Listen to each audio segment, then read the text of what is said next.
સ્વામિનારાયણ સંપ્રદાયના સ્વામીનો વિવાદ શાંત પડ્યો નથી, ત્યાં વધુ એક સમાજનો વિરોધ સામે આવ્યો છે।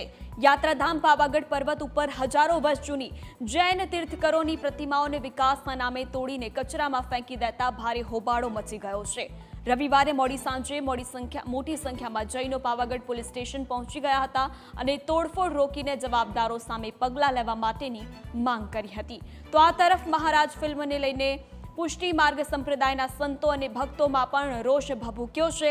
ત્યારે સંપ્રદાયના સંતો દ્વારા યશરાજ ફિલ્મના ડાયરેક્ટર અને આ ફિલ્મના સંબંધિત લોકો વિરુદ્ધ ગુનો નોંધવા માટે અરજી કરવામાં આવી છે।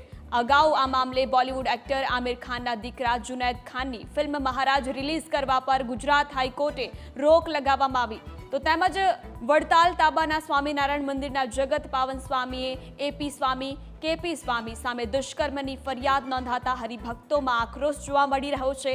ત્યારે રાજકોટના ભાયાવદરમાં સ્વામિનારાયણ સંપ્રદાયના સ્વામીઓ પર લાગેલા દુષ્કર્મના આરોપને લઈને વિવાદ વકરી રહ્યો છે।